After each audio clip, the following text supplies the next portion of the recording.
Hello नमस्कार दोस्तों, आज आपको इस वीडियो में स्वागत है। तो चलिए हम आज के इस वीडियो के तहत आपको आधुनिक भारत से संबंधित जो पूछे गए प्रश्न हैं उसको बताने की कोशिश करेंगे। तो चलिए हम वीडियो को स्टार्ट करते हैं और पहला क्वेश्चन से शुरू करते हैं। आपके सामने स्क्रीन पर पहला क्वेश्चन दिखाई दे रहा है कि अफगानिस्तान के प्रति आक्रामक नीति किस वायसराय ने अपनाई। तो उस वायसराय का नाम बताना है जो अफगानिस्तान के प्रति आक्रामक नीति अपनाई थी। तो उसका नाम था लॉर्ड लिटन। चलिए अगले क्वेश्चन की तरफ चलते हैं। अगला क्वेश्चन आपके सामने स्क्रीन पर है कि 1878 का वर्नाक्यूलर प्रेस एक्ट किसने रद्द किया था। 1868 का वर्नाक्यूलर प्रेस एक्ट जो था किसने रद्द किया था? लॉर्ड रिपन ने। अगला क्वेश्चन आपके सामने है, अस्थाई बंदोबस्त किसके साथ किया गया था? तो इसका राइट आंसर है जमींदारों के साथ। अगला क्वेश्चन है, बिहार में परमानेंट सेटलमेंट लागू करने का कारण था। बिहार में परमानेंट सेटलमेंट जो लागू हुआ था उसका कारण क्या था? भू राजस्व का राजस्व निर्णय करना। भू राजस्व जो था उसका राजस्व निर्णय करने के लिए भारत में परमानेंट सेटलमेंट लागू करने का जो है प्रस्ताव रखा गया था। चलिए अगले क्वेश्चन की तरफ चलते हैं कि रैयतवाड़ी व्यवस्था सर्वप्रथम कहाँ लागू की गई थी। रैयतवाड़ी व्यवस्था जो है सर्वप्रथम कहाँ लागू की गई थी? तो वह महाराष्ट्र में मद्रास में सबसे पहले रैयतवाड़ी व्यवस्था लागू की गई थी। अब आते हैं अगले क्वेश्चन की तरफ। कब बंगाल और बिहार में भूमि पर किराएदारों के अधिकार को बंगाल किराएदारी अधिनियम द्वारा क्या दिया गया? मतलब बंगाल और बिहार में भूमि पर किराएदारों के अधिकार को बंगाल किराएदारी अधिनियम द्वारा कब दिया गया? 1885 में दिया गया। ठीक है। चलिए, सत्यार्थ प्रकाश की रचना किसने की? सत्यार्थ प्रकाश जो था उसकी रचना किसने की? स्वामी दयानंद सरस्वती द्वारा। स्वामी दयानंद सरस्वती ने सत्यार्थ प्रकाश एक पुस्तक है उसकी रचना की थी। चलिए अगला क्वेश्चन है, अमृत बाजार पत्रिका की स्थापना किसने की? तो अमृत बाजार जो पत्रिका था उसकी स्थापना करने का श्रेय जाता है शिशिर कुमार घोष को। अगला क्वेश्चन है, भारत में ठगी अतिक्रमण करने का श्रेय किसे प्राप्त है? ठगी अतिक्रमण करने का श्रेय किसे प्राप्त है? W.H. स्लीमैन को। चलिए अगले क्वेश्चन की तरफ चलते हैं। महात्मा गांधी पर चंपारण सत्याग्रह के लिए कब अभियोग चलाया गया था? महात्मा गांधी पर चंपारण जो सत्याग्रह हुआ था उसके लिए अभियोग कब चलाया गया था? तो 1917 में। 1917 में महात्मा गांधी के खिलाफ चंपारण जो सत्याग्रह हुआ था उसके खिलाफ क्या हुआ था कि एक अभियोग चलाया गया था।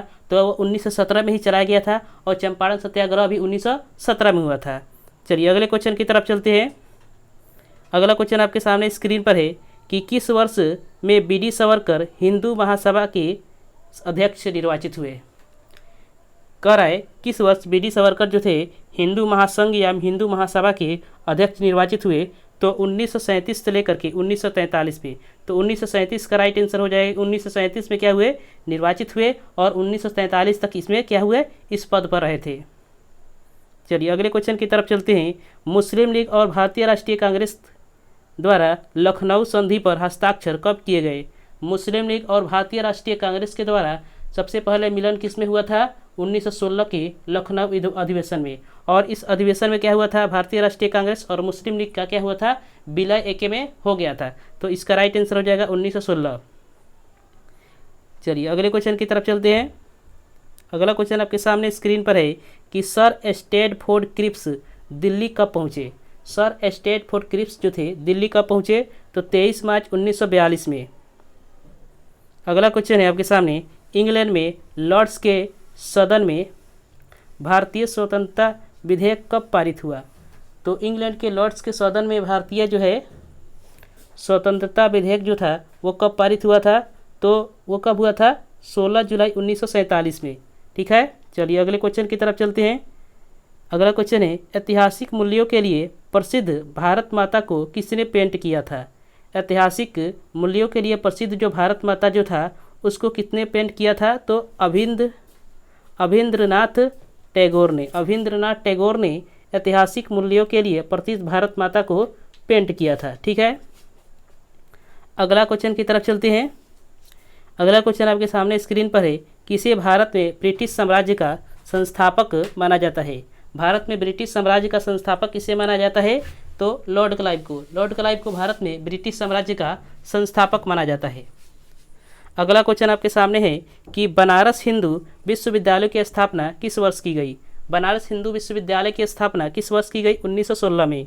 1916 में बनारस हिंदू विश्वविद्यालय की स्थापना की गई थी। चलिए अगले क्वेश्चन की तरफ चलते हैं। फ्रांसीसी क्रांति के नारे स्वतंत्रता, समानता और डैश ने पूरी दुनिया को प्रभावित किया यानी प्रेरित किया। तो फ्रांसीसी क्रांति के कौन से वे 3 नारे थे जिसने पूरे दुनिया को प्रभावित किया? इसमें स्वतंत्रता दिया है, समानता दिया है, स्वतंत्रता दिया है, समानता दिया है और कहा है डैश। तो इसका राइट आंसर होगा भाईचारा। भाईचारा और स्वतंत्रता समानता ने पूरे दुनिया को क्या किया? प्रभावित कर दिया था। चलिए अगले क्वेश्चन की तरफ चलते हैं कि स्वराज हमारा जन्मसिद्ध अधिकार है और हम इसे लेकर रहेंगे, यह नारा किसने दिया था? स्वराज हमारा जन्मसिद्ध अधिकार है और हम इसे लेकर रहेंगे, यह नारा किसने दिया था? तो बाल गंगाधर तिलक ने कहा था स्वराज हमारा जन्मसिद्ध अधिकार है और हम इसे लेकर ही रहेंगे। ठीक है, चलिए अगला क्वेश्चन है, किसने सन 1904 में भारतीय विश्वविद्यालयों पर कड़े नियंत्रण लागू करते हुए भारतीय विश्वविद्यालय अधिनियम पारित किया था? 1904 में भारतीय विश्वविद्यालय पर कड़े नियम क्या है? नियंत्रण लागू किया और भारतीय विश्वविद्यालय अधिनियम पारित किया था। तो लॉर्ड कर्जन ने 1904 में जो वायसराय था वो लॉर्ड कर्जन था और इसी लॉर्ड कर्जन ने बंगाल का विभाजन भी किया था और इसने क्या किया कि विश्वविद्यालय अधिनियम पारित किया था। ठीक है, चलिए अगला क्वेश्चन आपके सामने है कि कौन सा अखबार मुख्यतः उदारवादियों की नीतियों का प्रचारक था? इसमें ऑप्शन हमने नहीं दिया है ताकि जो समय जो है बच सके। चलिए तो इसमें क्या है कि कौन सा अखबार जो है मुख्यतः उदारवादियों की नीतियों का प्रचारक था? तो इसका राइट आंसर है लीडर। लीडर एक अखबार था जो उदारवादियों के नीतियों का प्रचारक था। चलिए अगले क्वेश्चन की तरफ चलते हैं। अगला क्वेश्चन है, भारत में आधुनिक शिक्षा प्रणाली की नींव किसके द्वारा रखी गई थी? भारत में आधुनिक जो शिक्षा है उसकी प्रणाली का नींव को है किसके द्वारा रखी गई थी? 1835 के मैकाले मिन्स के द्वारा। 1835 के मैकाले मिन्स के द्वारा भारत में आधुनिक शिक्षा की नींव रखी गई थी। चलिए अगले क्वेश्चन की तरफ चलते हैं। अगला क्वेश्चन आपके स्क्रीन पर दिखाई दे रहा है, 19वीं शताब्दी के धर्म एवं समाज सुधार आंदोलनों ने जनसंख्या के किस वर्ग को मुख्यतः आकर्षित किया? 19वीं शताब्दी के धर्म एवं समाज सुधार आंदोलन ने जनसंख्या के किस वर्ग को मुख्यतः आकर्षित किया था? तो उदार रजवाड़े को आकर्षित किया था। अगला क्वेश्चन है, भारतीय पुनर्जागरण आंदोलन के पिता कौन थे? भारतीय पुनर्जागरण आंदोलन के पिता कौन थे? तो इसका राइट आंसर हो गया राजा राम मोहन राय।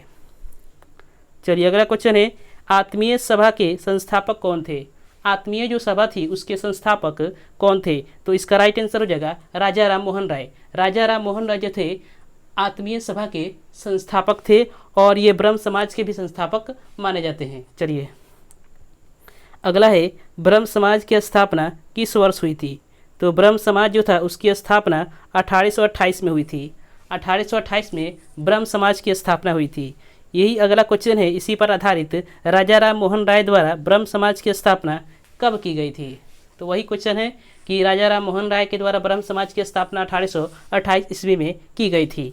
चलिए अगले क्वेश्चन की तरफ चलते हैं कि सती प्रथा को गैर कानून किसने घोषित किया? सती प्रथा को गैर कानून घोषित करने का श्रेय किसको जाता है? William batting. विलियम बैटिंग को जाता है सती प्रथा को गैर कानूनी घोषित करने का श्रेय। चलिए अगले क्वेश्चन की तरफ चलते हैं। 1815 में प्रकाशित राजा राम मोहन राय की पहली पुस्तक का नाम क्या था? 1815 में प्रकाशित होने वाली राजा राम मोहन राय की पहली पुस्तक का नाम क्या था? तो यहाँ इसका राइट आंसर है वेदांत ग्रंथ। वेदांत ग्रंथ जो था राजा राम मोहन राय की पहली पुस्तक का नाम था जो 1815 में प्रकाशित हुई थी। चलिए अगले क्वेश्चन की तरफ चलते हैं। अगला क्वेश्चन है, फराजी आंदोलन के विरोध में 1893 में ढाका में ताईयूनी आंदोलन किसने चलाया था? फराजी आंदोलन के विरोध में 1893 में ढाका में ताईयूनी आंदोलन किसने चलाया था? तो जौनपुर के करामत अली ने। जौनपुर के करामत अली ने ताईयूनी आंदोलन चलाया था। अगला क्वेश्चन है, सर सैयद अहमद खान के सबसे कटु आलोचक कौन थे? सर सैयद अहमद खान के सबसे कटु आलोचक कौन थे? तो जमालुद्दीन अफगानी। जमालुद्दीन अफगानी जो थे सर सैयद अहमद खान के सबसे कटु आलोचक थे। चलिए अगले क्वेश्चन की तरफ चलते हैं। अगला क्वेश्चन है, किसकी कानूनी समस्या का समाधान हेतु महात्मा गांधी को 1893 में दक्षिण अफ्रीका बुलाया गया?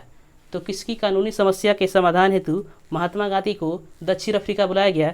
तो गुजरात के दादा अब्दुल्ला के जो मुकदमा थे उसको लड़ने के लिए दक्षिण अफ्रीका महात्मा गांधी को बुलाया गया 1893 में। ठीक है, चलिए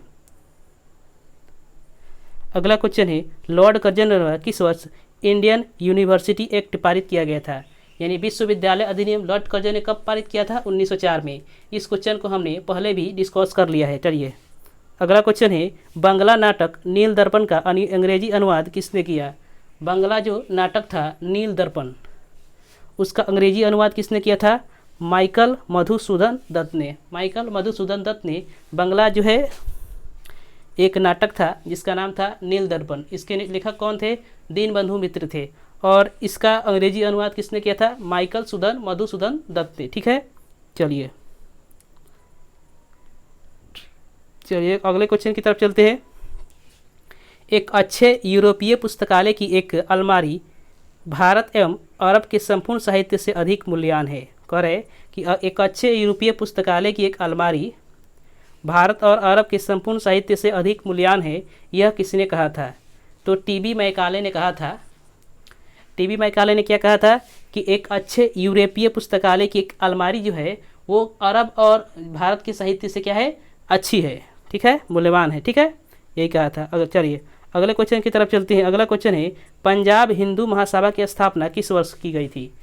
तो पंजाब हिंदू महासभा की स्थापना 1909 में हुई थी। ठीक है, पंजाब हिंदू महासभा जो था उसकी स्थापना 1909 में की गई थी। अगले क्वेश्चन की तरफ चलते हैं कि बंगाल का विभाजन कब हुआ? बंगाल का जो विभाजन हुआ था वो कब हुआ था? तो 1905 में बंगाल का विभाजन हुआ था। अगला क्वेश्चन है कि रॉलेट एक्ट कब पारित हुआ? इसको हटाते हैं पहले। चलिए रॉलेट एक्ट कब पारित हुआ था? तो इसका राइट आंसर है 1919 में। और रॉलेट सत्याग्रह यहाँ पूछा गया है, रॉलेट सत्याग्रह, तो ये भी आप मारेंगे 1919 में। ठीक है, चलिए अब ये कुछ इम्पोर्टेंट जो फैक्ट है विषय और उससे संबंधित व्यक्ति। कम्युनल अवार्ड से संबंधित व्यक्ति कौन थे? मैकडोनाल्ड जो थे कम्युनल अवार्ड से संबंधित थे। अगस्त प्रस्ताव से कौन संबंधित है? लिन लिथगो। और डॉक्ट्रिन ऑफ लैप्स कौन थे? लैप्स से संबंधित कौन थे? डलहौजी। और द्वैत शासन से संबंधित कौन थे? चेम्सफोर्ड। ठीक है, चेम्सफोर्ड द्वैत शासन से संबंधित है। चलिए अगले क्वेश्चन की तरफ चलते हैं। अगला क्वेश्चन है, किस प्रदेश के ग्रामीण क्षेत्रों में एक्का आंदोलन चलाया गया था? एक्का आंदोलन चलाया गया था किस क्षेत्र के ग्रामीण क्षेत्र में? तो अवध में चलाया गया था एक्का आंदोलन। ठीक है, चलिए अगला क्वेश्चन है कि खान अब्दुल गफ्फार खान द्वारा स्थापित खुदाई खिदमतगार को किस नाम से जाना जाता था? खान अब्दुल गफ्फार खान द्वारा स्थापित खुदाई खिदमतगार जो था उसको किस नाम से जाना जाता था?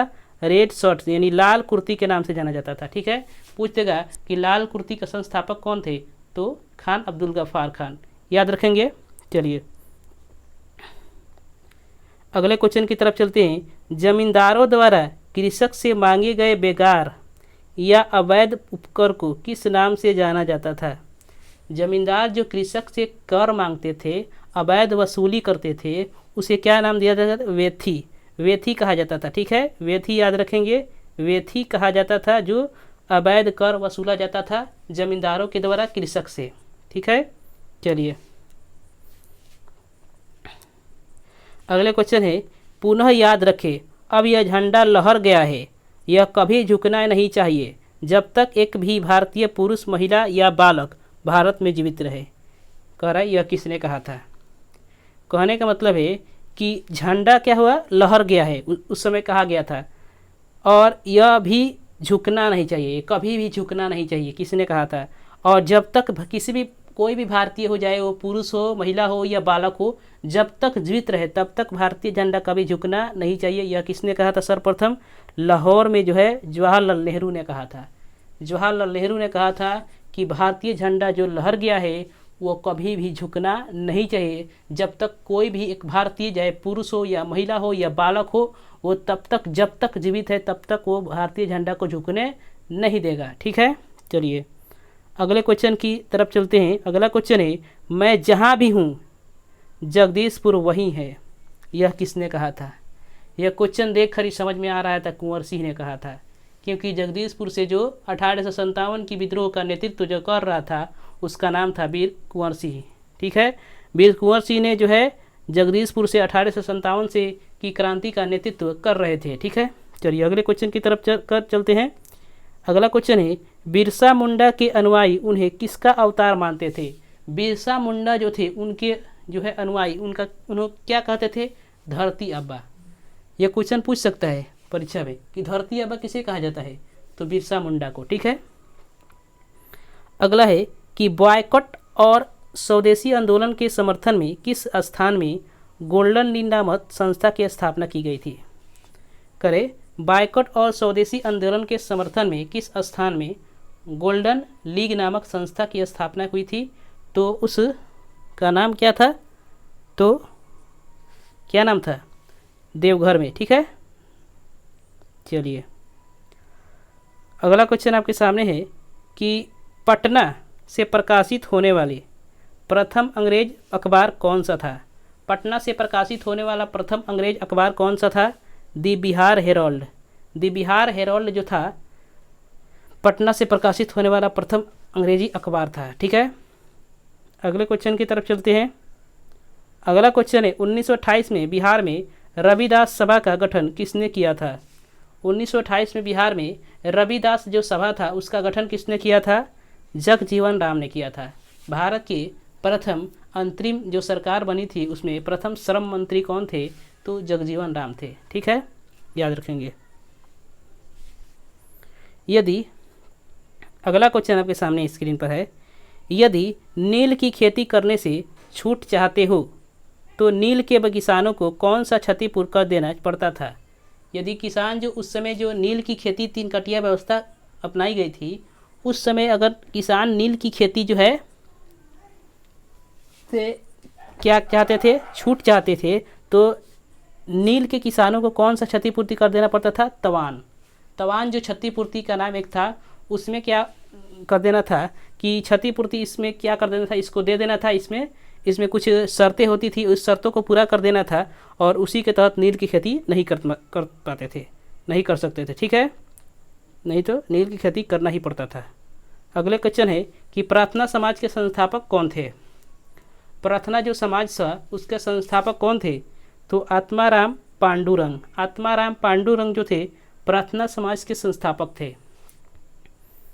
अगले क्वेश्चन की तरफ चलते हैं कि 19वीं शताब्दी के उत्तरार्ध में नव हिंदुवाद के सर्वश्रेष्ठ प्रतिनिधि कौन थे?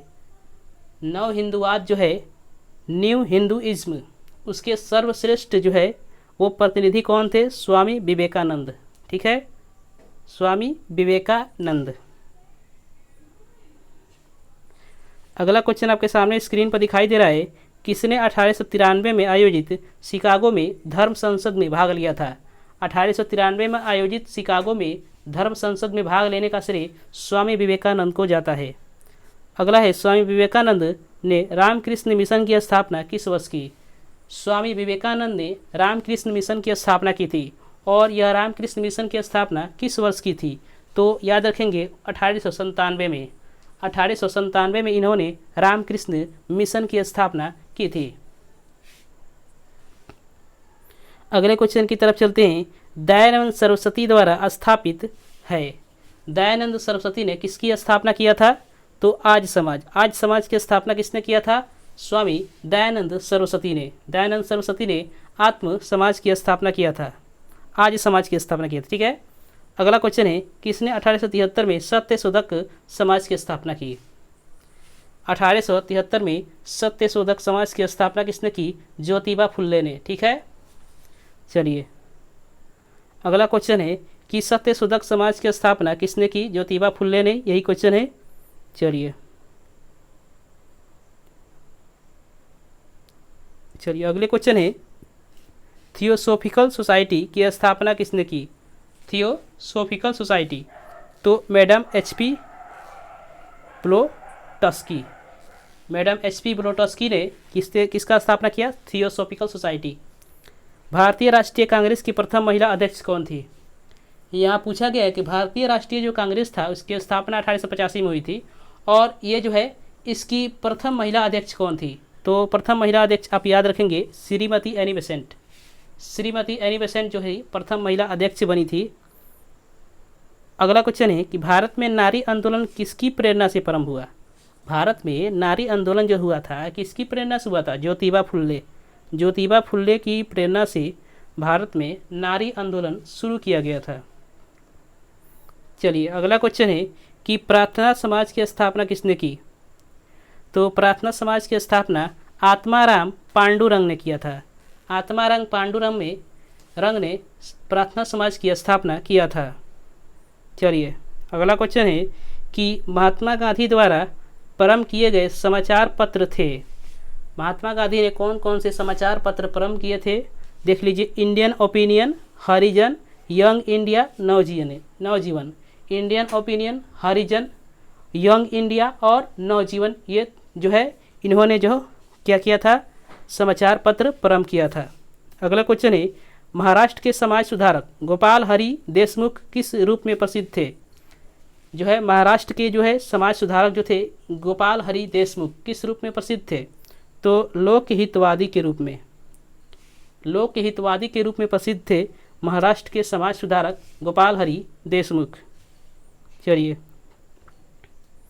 अगला क्वेश्चन है किसने रहनुमाई मजदायन सभा की स्थापना की? रहनुमाई मजदायन सभा जो थी इसकी स्थापना किसने की थी? नौरोजी खुरदोंजी ने। नौरोजी खुरदोंजी ने जो है मजदायन सभा की स्थापना की थी। ठीक है, चलिए अगले क्वेश्चन की तरफ चलते हैं कि नाई धोबी बंद सामाजिक बायकॉट एक स्वरूप था जो 1919 में।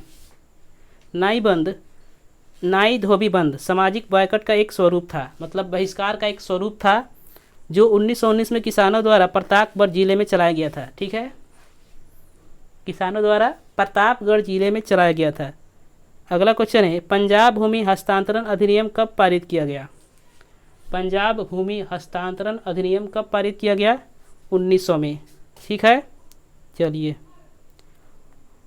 अगला क्वेश्चन है अवध के एका आंदोलन का उद्देश्य क्या था? अवध में जो एका आंदोलन चलाया गया था उसका उद्देश्य क्या था? लगान का नगद में परिवर्तन। लगान का नगद में परिवर्तन करना अवध की एका आंदोलन का उद्देश्य था। अगला क्वेश्चन है स्वामी सहजानंद का संबंध था बिहार के किसान आंदोलन के साथ। स्वामी सहजानंद का संबंध था बिहार के किसान आंदोलन के साथ था संबंध। अगला क्वेश्चन है स्वामी सहजानंद किससे संबंधित थे? बिहार में किसान आंदोलन से। ठीक है, अगला क्वेश्चन की तरफ चलते हैं। बिहार में किसान आंदोलन के साथ जुड़े थे, ऑप्शन आपके सामने इसमें दिया गया है, राजेंद्र प्रसाद, सी.आर. दास, मोतीलाल नेहरू, भगत सिंह। तो बिहार में पूछा गया है तो राजेंद्र प्रसाद होगा। अगला क्वेश्चन है सुरक्षा प्रकोष्ठ की नीति संबंधित है। सुरक्षा प्रकोष्ठ जो है उसकी नीति संबंधित है वारेन हेस्टिंग से। ठीक है, अगला क्वेश्चन है किसने बंगाल में द्वैत शासन प्रणाली को समाप्त किया? तो बंगाल में द्वैत शासन प्रणाली को समाप्त करने का श्रेय वारेन हेस्टिंग को जाता है। अगला क्वेश्चन है लॉर्ड वेलेस्ली की सहायक संधि को स्वीकार करने वाला पहला मराठा सरदार कौन था? लॉर्ड वेलेस्ली द्वारा सहायक संधि की स्थापना की गई थी और इसको स्वीकार करने वाला पहला मराठा सरदार कौन था? पेशवा बाजीराव द्वितीय। ठीक है, चलिए अगले क्वेश्चन की तरफ चलते हैं कि भारत में प्रथम जनगणना किस वर्ष प्रारंभ की गई थी? तो भारत में प्रथम जनगणना प्रारंभ करने का श्रेय कब दिया गया जाता है? 1872 में। ठीक है, चलिए अगला क्वेश्चन है महारानी विक्टोरिया को भारत की सम्राज्ञी नियुक्त किया गया। तो महारानी विक्टोरिया को भारत की सम्राज्ञी कब नियुक्त किया गया? 1877 में। ठीक है, सी.आर. दास एवं मोतीलाल नेहरू ने कांग्रेस के भीतर स्वराज पार्टी किस उद्देश्य से बनाई थी? तो स्वराज पार्टी की स्थापना 1923 में मोतीलाल नेहरू और सी.आर. दास ने किया था। और किस उद्देश्य से किया था? राज्य परिषदों के चुनाव में भाग लेने के लिए। राज्य के जो परिषद थे उसमें चुनाव होते थे, उस चुनाव में भाग लेने के लिए इन्होंने जो है स्वराज पार्टी की स्थापना 1923 में की थी। ठीक है,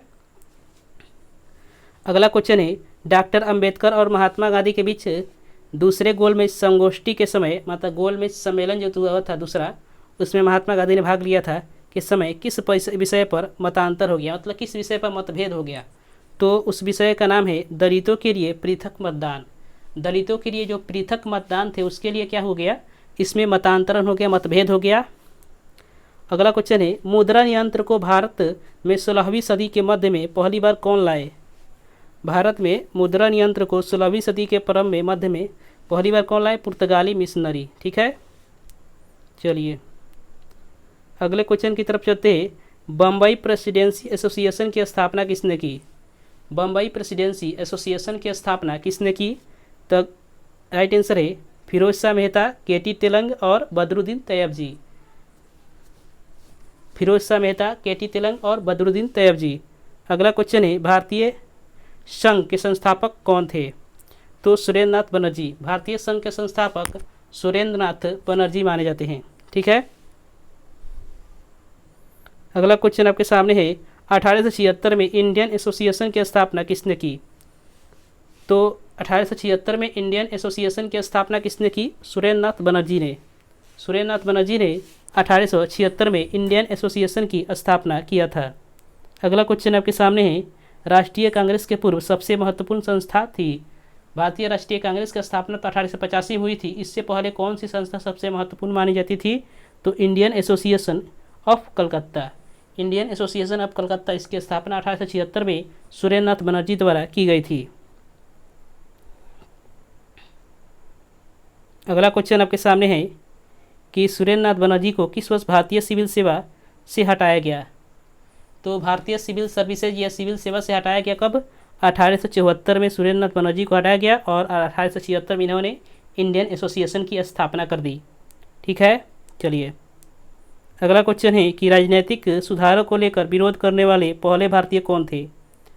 तो राजनीतिक सुधारों को लेकर विरोध करने वाले पहले भारतीय राजा राम मोहन राय थे। ठीक है, अगला क्वेश्चन है कि मद्रास महाजन सभा की स्थापना की गई थी 1884 में। ठीक है, चलिए अगला क्वेश्चन है, भारतीय राष्ट्रीय कांग्रेस के संस्थापक कौन थे। एओ हुम, 1885 में किया था इन्होंने।